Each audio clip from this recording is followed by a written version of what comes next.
Right here. Oh my god, dude. Quit WoW for Final Fantasy? Am I ready for this? I feel like I'm so like... Oh man. Alright, we're gonna watch it. Let's go. Hey y'all, so today you might see that I'm wearing my Alliance shirt.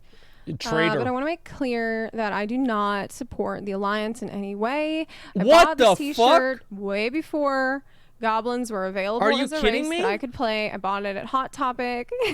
And Oh my god, come just saying on. that I'm wearing this shirt today to Jesus, man. It's a memento of a time long past. It's a memento of a time when I was still really, really invested in World of Warcraft, and when it was home to me still. That's cute. And I want to talk about where I've come from since then, and how I ended up where I am now as a full-time Final Fantasy XIV content creator. I feel like my Final Fantasy.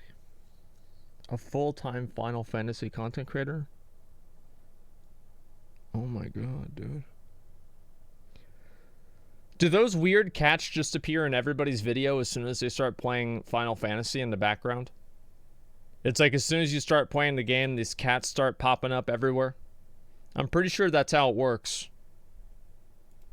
My experience as like a WoW refugee might be enlightening for people, and it might be relatable to people that are considering coming to 14 now, that might also, like me, have this long history with World of Warcraft. Man, should we even watch this?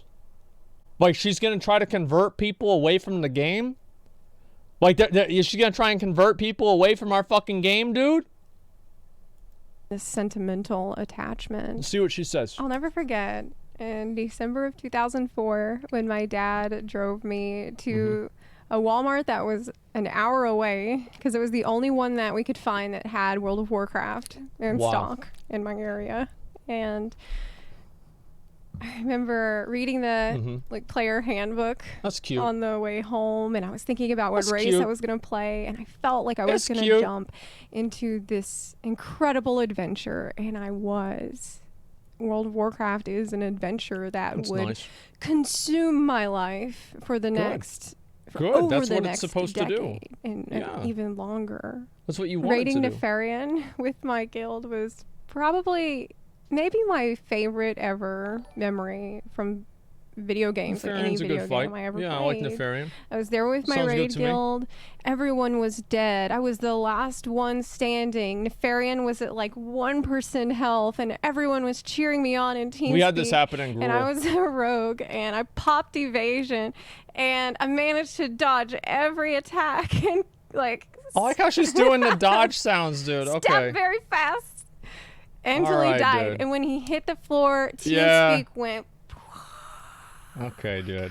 Like, people were freaking out.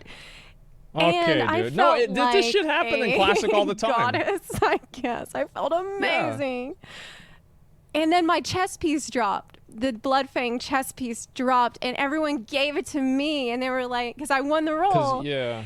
And they were like, that's cool. You deserve this. And I was like, yeah, I deserve this. This is the best day ever. Like, that's awesome. That's...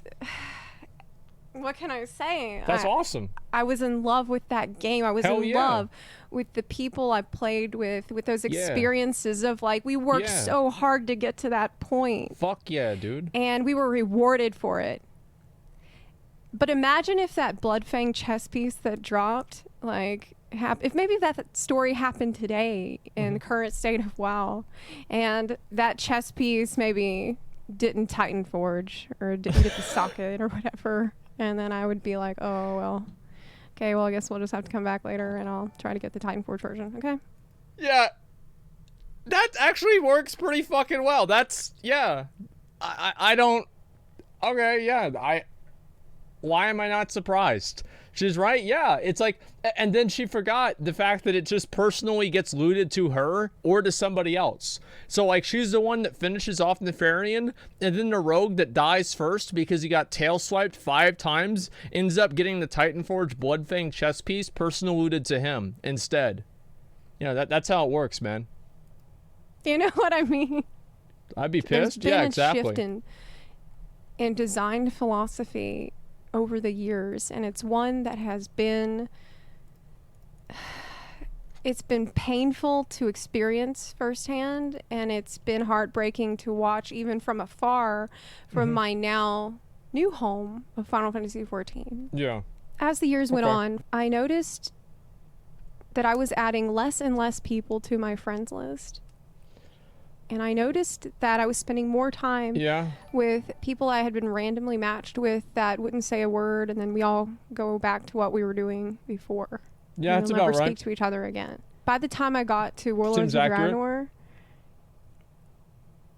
I was sitting in my garrison, and I realized that that was the loneliest I ever felt. It was the loneliest I'd ever been. And Jesus. But at the same time, I felt like trapped. Yeah, garrison I felt like there was sucked. nowhere to go.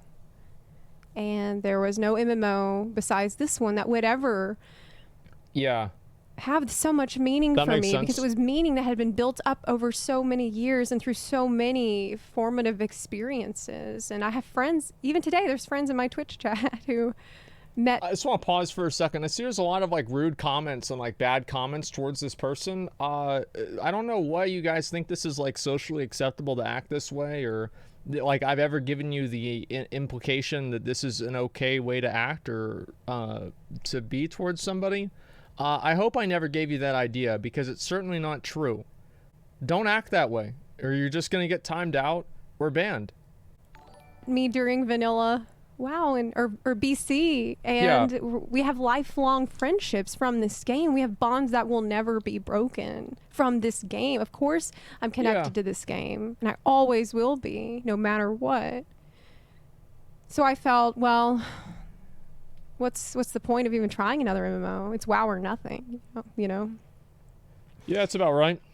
But my garrison was pretty much running itself, and a friend of mine begged me to try Final Fantasy XIV. It was during Heaven's Ward era. Oh, wow. And honestly, I was feeling pretty depressed. I felt like I had nothing to lose, and my life wasn't going really well at the time either. And so I figured, well, there's a free trial, so whatever. You know, I think that's actually whenever I started playing BDO. It's kind of crazy that like she says this, because this is whenever I started playing BDO. Yeah, I don't know, man. Like, it feels like that's kind of sad, honestly. I'll just try it out. And I had never played a Final Fantasy game before. I didn't understand like why there were cat girls to play. I didn't understand why there was like potatoes to play. I was kind of weirded out by the character creation, like full disclosure. Honestly, my first reaction was like, who is this game for? That's good. This is like weirded a out by game. cats. That was my reaction. But I tried it. It's for and weebs. Honestly, in spite of myself, in spite of all my reservations, and in spite of myself expecting it to be crap, I found myself after 3 days of playing the story and just feeling myself slowly, like, I guess, let my guard up and allow this new game to be enjoyable for me.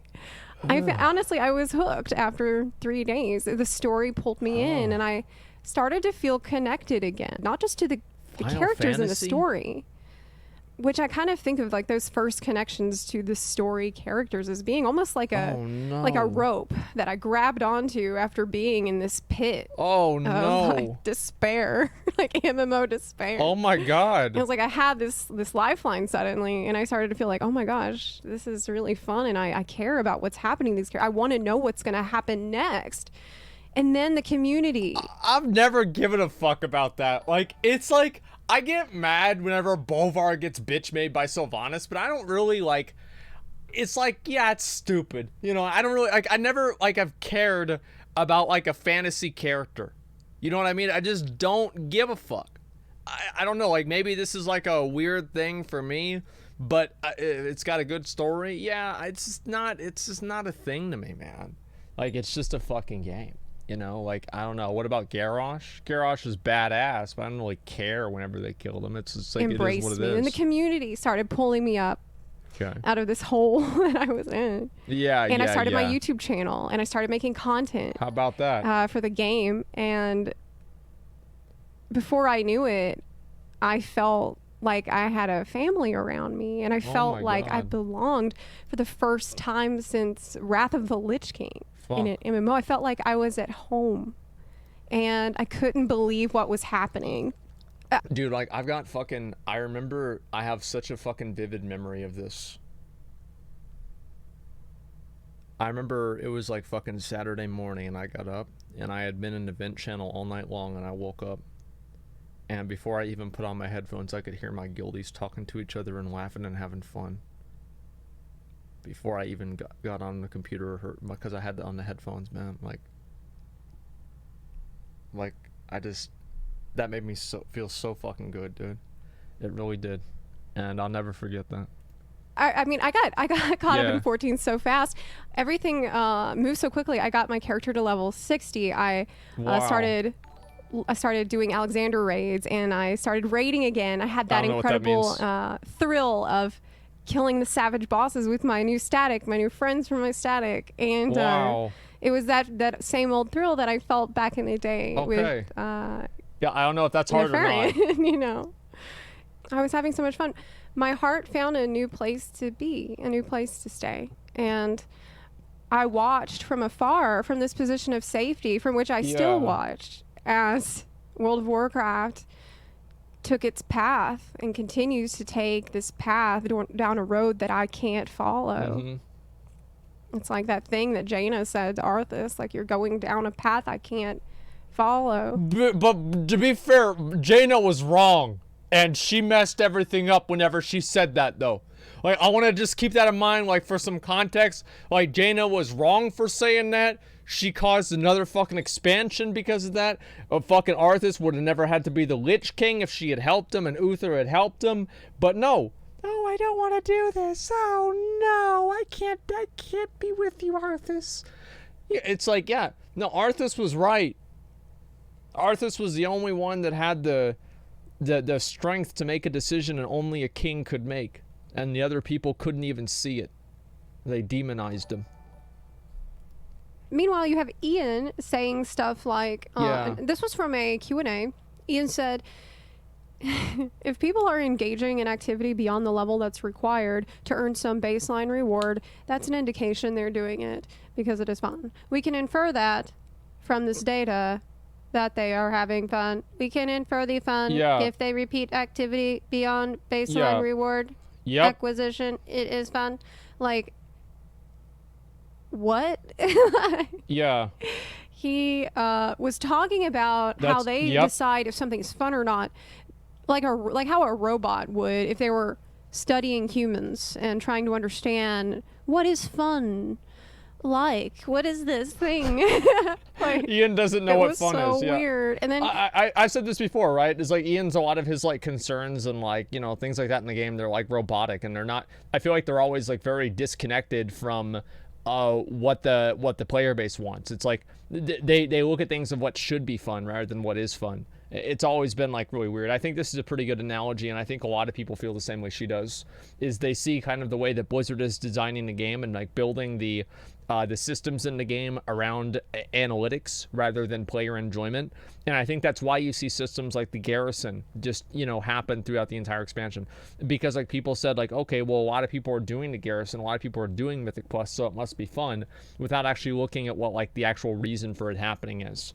So yeah, I'm really glad that this is another person thinking the same thing. Laura's sitting next to him. Laura's the community manager who famously on Twitter called the community dickbags. There's a tweet for that. He's a community manager. His job is to interact with the community. And he was like, Yeah. look, I'm quick to mute or block people. I don't want to slog through garbage on Twitter. Okay, from anonymous dickbags.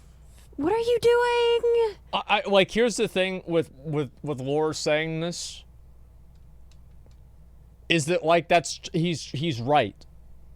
Like, obviously, like, you're not supposed to, like, he's obviously not, there's a certain amount of disingenuousness that goes into this. Like, obviously he shouldn't have said it publicly, probably shouldn't have said it. Yeah. But let's just be honest for a second here, okay? Like, this guy gets dipshits coming at him all the time. Like, people making threats at him all the time and dealing with that shit all the time. And if this guy doesn't get to make like a tweet about it every once in a while and get pissed off, you don't want people to be people, you just want them to be robots. Your job is to go through Yeah. Twitter messages. Like, what are you doing? What are you doing? These are the people that are leading the Q&As, that are leading the official discussion about the state and path of the game. And not only are they out of touch with like the very basic idea of what is fun, how do we decide if this is fun, but also out of touch with the community. And even like from this tweet, you can see that there's a level of like aggression and almost like seeing the community as an enemy, not as an ally that's there to give you you know, a very important, you know, God, I'm so tired of this word. And that's actually something that I've tried to work on myself personally, is that I felt like I've kind of put myself in a position where I was like I was like adversarial towards Blizzard in a way. And in the past, like, I don't know, like year or so, I've tried to be much more accommodating and much more polite, and I've tried to actually like make connections with people and work towards being more positive. And I think that like by making that, like, there are people that kind of like follow that example. Obviously a lot of people that don't, right? I mean, like, how many people are going to watch what I do and then do what I do? Maybe a few people, but you know, I think that it's important to lead by example. And so I try not to be as angry and vitriolic about things that they're doing in the game as I used to be, right? And if I am, I never really direct the hate towards like one person, right? I say like, Ian doesn't know what he's talking about with this or that, right? But it's like very different than like directing hate mobs towards somebody on Twitter. And I've tried to be more constructive. I've definitely tried to work towards being more constructive in the past like year or so. Feedback. We value your feedback. It's like the... Is that a cat? Like, it's the retail lie that everyone's sick of hearing. I don't even want to call it feedback. You're supposed to have normal conversations. You're supposed to play the game yourself. And as a human, using your human emotions, decide, did I have fun? It also echoes this thing that J. Allen Brack said. Yeah. The president of Blizzard said, you know, you think you want it, but you don't. Again, it's like this sense of condescension and how... It is a sense of condescension, but J. Allen Brack was right with a lot of people. I mean, I don't think that it's completely, like, he was completely wrong. It's just that it was condescending and there were people that didn't like it. There's enough people that didn't like it. Yeah, he was right with a lot of people. And it's like there's never a conversation about that. Obviously, like, there are many people who played Classic. There's a lot of people who messaged me and they told me I played Classic. It made me appreciate retail way fucking more. So I think that, look at the amount of Classic Andes in chat, was like 50 of them. Like, that's not really a very good indicator. But there are people that told me like, oh, playing Classic made me appreciate retail that much more. And I think there's a lot of guys, like a lot of people in my guild are like this. Like, we play Classic and we play retail. Like, we raid on Classic, maybe do a few BGs on Classic or something like that, farm a little bit of gold or just fuck around or whatever. And then we also play retail too. Raid on retail, do Mythic Plus, do like your keys or whatever. Like, it's, you just play the game, right? It doesn't have to be like a whole statement about it. But I do think that Blizzard does design things that are too analytical and they don't actually look at like the emotional effect that things have on players. And that's their biggest mistake, I think, with design nowadays. Has the community proven him to be with the massive hype over WoW Classic? Yeah. People aren't excited about WoW Classics that can log in and play a polygon dwarf who like has like 4 polygons on his, you know, it's okay. on his nose. They're I logging kind of like that. Because of the design philosophy. This again, like with BlizzCon, we have all these quotes from these people. Yeah. Don't you guys have phones? They're on this ivory tower. I'm gonna fucking, like, the guy that don't you guys have phones, it was just a dumb thing to say. And like, I'm gonna be honest, like, the guy probably didn't even make the decision to even do Diablo Immortal. He just like, because like, that's why they never go off script, by the way. Like, you see them, they have teleprompters for what they're saying. Like, I don't know if you guys knew this, but like, whenever you see them looking at the camera, or looking like here's the camera and they're looking like right here, they're reading a teleprompter, okay? Like, they're reading the words off of the script. And so the moment you take these fuckers off the script, you're gonna have some stupid fucking comments. You're 100% gonna have stupid fucking comments. Scripted, yeah. It's like the "don't you guys have phones" thing. It's a meme, right? It's funny, but it's also I don't think it really necessarily means that they're out of touch. It just means they don't really know what they're talking about. Like, there's this stupid comment because he was like, I don't think they expected that to happen. Like, imagine like having to announce a product in front of a bunch of people, like thousands of people, and then having them be like really skeptical about it and negative, and like you're up on stage. Yeah, you're gonna you might make an ass out of yourself. That could happen. That could completely happen. And looking down at the players, like they just have no idea what they want, and we know what fun is because we have the numbers. Exactly. I went to my first fan fest 4 months ago in Paris. Oh my god. It was like night and day. BlizzCon 2018 versus FanFest 2019, because like there was a rock show at the end where Yoshida came out in this like freaking amazing tiger kimono, and he's like singing this badass song from the game, and you've got like Koji Fox from the English localization team. What the fuck? Soken there. And they're like rocking out. They're having so much fun. Like, not like we this, are but part kind of this big thing together, and you feel like they really are invested in this game too. They care about this game too. They're there to listen to us. I posted today on Twitter at FanFest, a fan went up during the Q&A and requested a quality of life change. And Yoshida was like, yeah, we can do that. 4 months later, like today, I posted, that they have announced that they will be adding that feature that was requested by a fan into the game. How about that? I posted that to just kind of demonstrate. That's awesome. How very different that is good. The devs are. There it is. If there's a controversy, which there have been, they address it. And they say, well, here's the reasons for why we can't give you what you want right now. But this is actually like such a good criticism of Blizzard. Like I like all the other ones, I'm like, like whatever, right? But this is such a good criticism of Blizzard, is because Blizzard is mired in bureaucracy. They have fucking 8 lines of red tape before they let somebody talk to the public.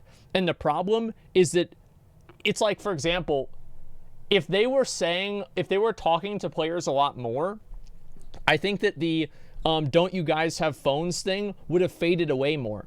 But I think what ends up happening is that they have like one of these statements that gets interpreted in a bad way. And because Blizzard is not always communicating with the players, that one statement stands out more because there's less communication in general. So what happens is that Blizzard doesn't talk to the players in an honest, direct sense. And instead of that, what they do is they just kind of make these political statements. Blizzard basically acts like the government. Like, it's really, they function like the government, and we are like the people, okay? And like, you're always pissed off, fucking taxes are messed up, holes in the road, the Burger King that you guys said you're gonna fix, it's not fixed. There's the bridge that you said you're gonna fix that for some reason went to your brother's company for, their highest bid. And, it's been broken for 40 years because your brother's in jail. It's like, and so nothing ever fucking happens, and people are pissed off constantly. And so Blizzard's the same thing. And Blizzard, you have these people, and they don't communicate honestly. And I like Ian. So for example, Sloopbag came out and he criticized the variance change. And Ian was like, well, what the fuck are you talking about? This is in the game. And he basically said, calm the fuck down. Like, I felt so much better about that. I felt so much better. Like, regardless if I disagree with what he's saying or not, it doesn't really matter. I want the honest communication. Like, if a dev said, like if a dev just called out, like even me, right? Like, what the fuck do you keep saying this stupid ass shit for? That's never gonna happen. Why do you keep talking about it? And like please, like, just be honest with us. Just treat us like normal people. I think that Blizzard just assumes that like all of their players are like these like weird, crazy nerds that just, if they hear something, they're just gonna latch onto it and freak out or something like that. And it's like, yeah, that's partially true, but it doesn't mean, I know it's partially true, but it doesn't mean you don't talk to them. More talking to them is good. I mean, it's completely fine. And I don't know. I'd like to see more of that. But yeah, I don't know, like Blizzard's communication has, and I also want to say they have massively turned this around.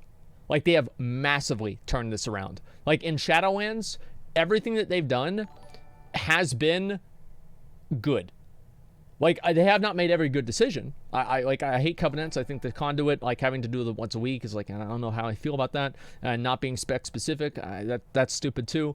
But, like, for the most part, they have been... No, wait, what are the caps for? Really? What are the caps for? Has Blizzard not been doing, like, fucking literally dozens of interviews? Asking and answering questions from the community, or answering questions from the community? Have they not been responding to feedback that players have given over the cycle of the beta? Has this not happened? It has. And because it's happened, I consider it a massive improvement over what happened in BFA Legion and Warlords of Draenor. It's great. Try. They're very transparent. They know they're in touch with what is going on, with what players want. But it's design philosophy problems that are the reason why I felt so alone in my garrison in Warlords of Draenor. That are the reason why I left that game behind. And it opened that window of opportunity for me to finally try another game. So why are players quitting WoW for 14? It's because that the tie has been severed. What are those ties made of? They're made of like meaning. Friendships, yeah. What is meaning? It is human connections. Yeah. It is feeling pride in your character and pride in what you've accomplished. That's pretty true. Whatever that chord of meaning is, I know that that's pretty true. made up of something more than the sum of its parts, and that's what is Ian doesn't get. That's what they don't seem to get. That is true. Something that makes you feel like you're a part of something bigger. Mm-hmm. And that's what WoW has lost. That's what Final Fantasy XIV can offer. You might not like it. You might try it and it might not be for you. That's okay. But I will make a separate video talking about some misconceptions you might have, especially early on in the early parts of gameplay. I'll talk more about how the game does change as you level, and more of like what to expect if you decide to play 14 coming from World of Warcraft. What do you think? What do you think about this thing that I've called the chord of meaning? What is it made of for you? Like, what attaches you to an MMO? Have you ever played World of Warcraft? Have you played it as long as me? Are you also a WoW RPG? I'm actually kind of curious to see like what this even is. Hey y'all, today we're going to talk about some of the common misconceptions surrounding Final Fantasy XIV. Big criticisms that get thrown around a lot. Some of them are very subjective. Some are lies. Some are half-truths, like how we only play for the plot. The first one I hear a lot is combat. Why does she have a tail?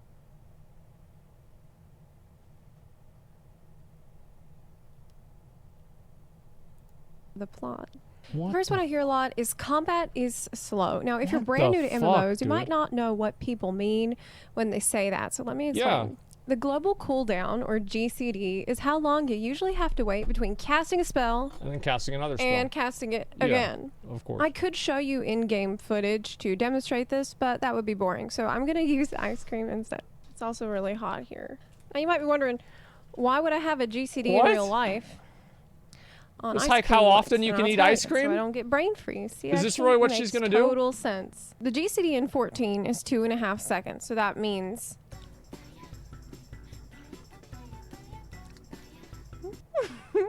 lick, 2.5 seconds. What the fuck, now, that dude? can seem like a lot compared to WoW's 1.5 second GCD. Okay. That's WoW. So it's faster, right? At low levels, that can definitely feel slow because you don't have your complete toolkit, which can include ways to speed up your GCD or like the rate of licks or off like global cooldown abilities. My off global cooldown ability is eating a cashew.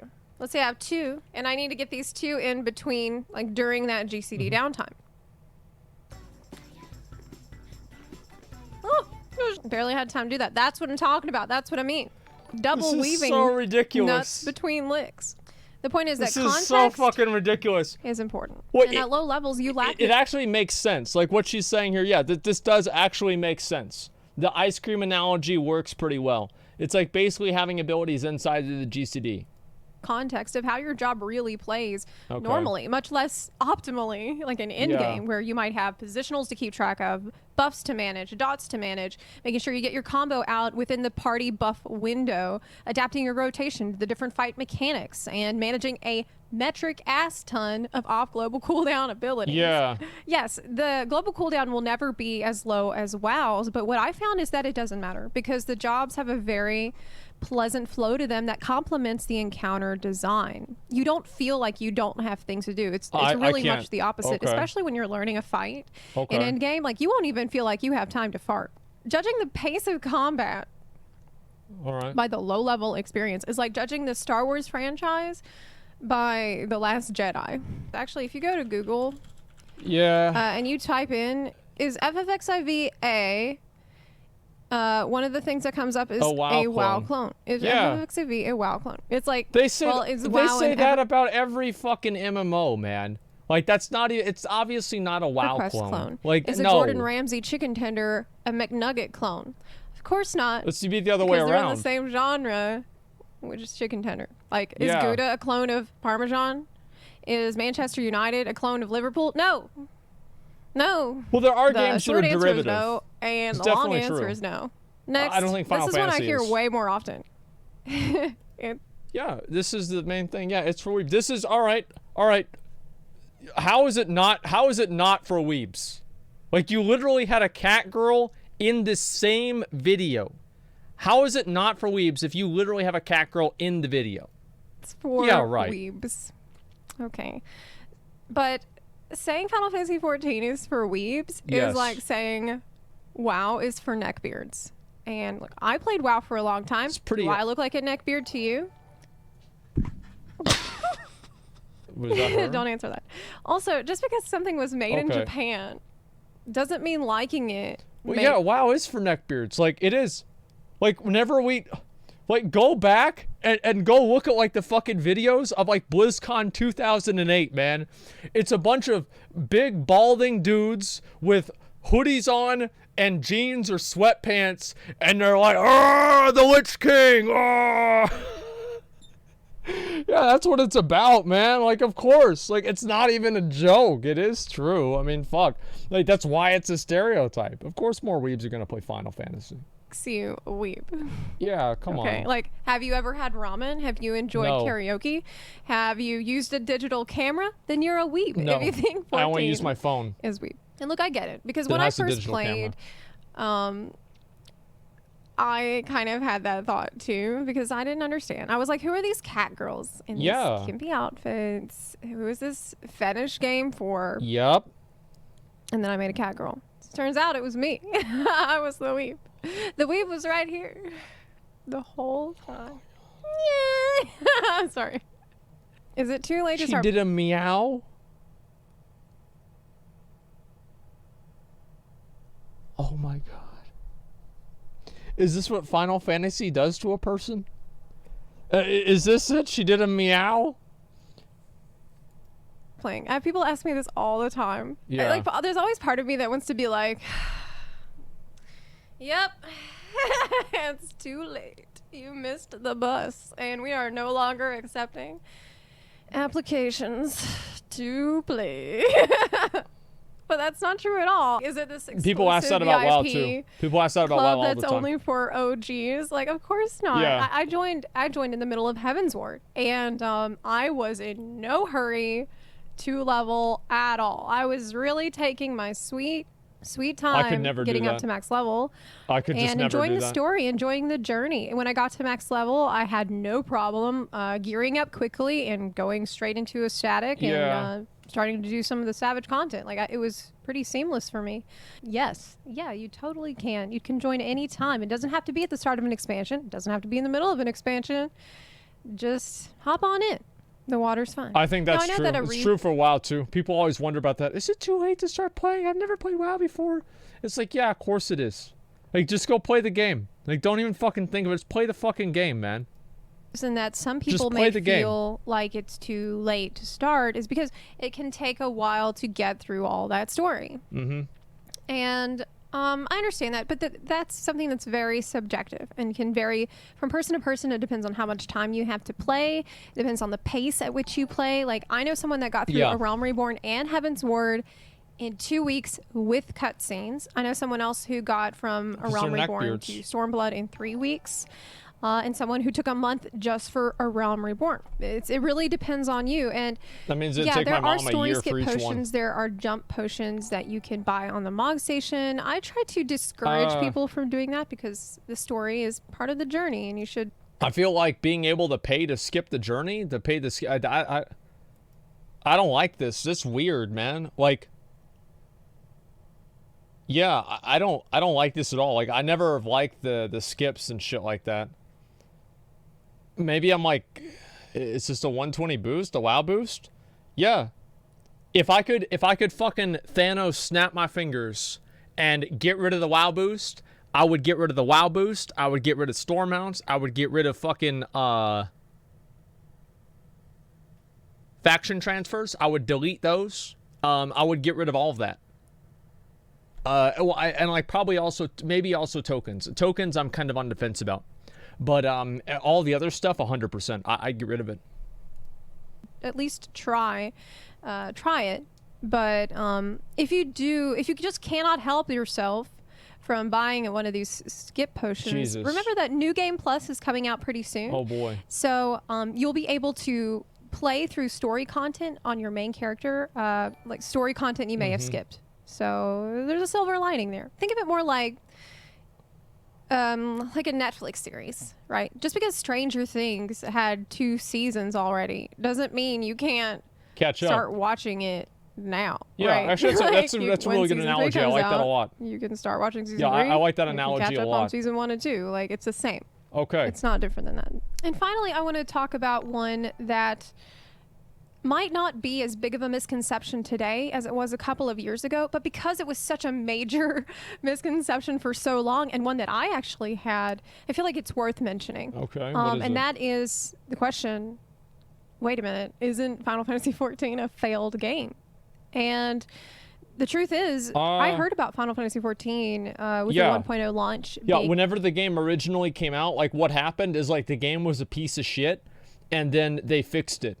That's pretty much what happened. So like the game originally was released as a complete piece of shit, and then they fixed the game. A disaster. And when I heard that, it just went completely off my radar. I was like, okay, that's too bad. Sounds like Final Fantasy XIV sucks. I will never play it. I remember thinking that. So I wonder how many people, even today, might still have that wrong assumption. I'm sure what is that? Since more time has passed. That's a big fucking sword. And the marketing for Shadowbringers has been so good. Maybe I should If you want to know a lot about it, I would recommend watching the No Clip documentary about the transformation, the revival, the resurrection that Final Fantasy XIV experienced because of Yoshida, because of Naoki Yoshida. I will put a link to that documentary in the description box below. It's nothing short of a miracle of what happened. Basically, Yoshida took over. They completely changed everything, but you have to give it credit to Square Enix for realizing that slapping the Final Fantasy name on something isn't enough. Like, you need to also provide quality content to people. Imagine that. And they were not so proud that they couldn't admit that they made a mistake. They were humble enough to realize that they needed to make big changes, and they did. Final Fantasy XIV has turned into an absolute juggernaut of the industry, and I'm so happy to see where it goes from here. I wanted to address this misconception, even though it is a little outdated, because who knows who is still out there. I remember watching that cinematic. Still thinking, wait a minute, don't I remember that game? I think I watched that on stream. Being a catastrophic disaster. It was. Yeah. It was not even playable.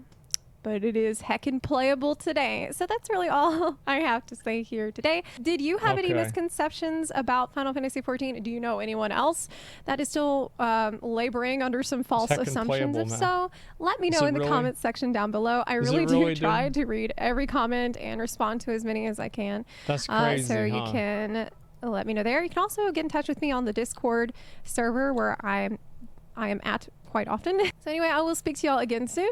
Thanks for watching and take care. Bye-bye. Yeah, so so the cat girl thing, I'm not sold on the cat girl thing, okay? Like, that's kind of... This right here, I'm really... It's super hard for me to say... I'll put the video, right? It's super hard for me to say that it's not a weeb game. You know, watch the documentary. I've watched too many things about it. So let me move down here. Biggest misconception I had is never played Final Fantasy game, know anything about it. How can I enjoy it when I know nothing? Double weaving nuts between licks. Nothing more to add to that. What's this fetish game for? Then I made a cat girl. Yeah, it's about right. Combat is slow, random will 15 player. Is this game for weebs? Is this game full of weebs? Yeah, that's probably a good way to look at it, I would say. I just started Final Fantasy like 6 days ago and I'm obsessed. I mean, the game, man, it feels like there's a lot of girls that play this game. Like, I don't know, am I the only person that's noticed that? There's a lot of girls that play this game. God damn, man, that's wild. But, is that, oh wait, is she in chat? Oh shit, what up? She's here? Yo, what up? We like your video. Thank you very much for making it. Yeah, that's awesome. I don't know, like, I'm glad to see that. I think that, you know, as like, you know, like whenever Shadowlands comes out, I don't know what my stream's gonna do whenever Shadowlands comes out, okay? I have no idea. But what I do know is that I will probably play that a lot, and then it's like the only reason I worry about like playing Final Fantasy 14, this is like one thing, right? Is that I know that the community is like so like fucking, they're so emotionally like attached to it that like I feel like if you make a criticism towards the game, they'll freak out at you. It's like, for example, if Final Fantasy players, you say something bad about their game, they'll get mad at you. If you say something bad about WoW to a WoW player, they'll agree with you. You say we like WoW? Well, we do we like WoW? It's fucking dog shit. It's one of the worst games I've ever fucking played my whole life. I know.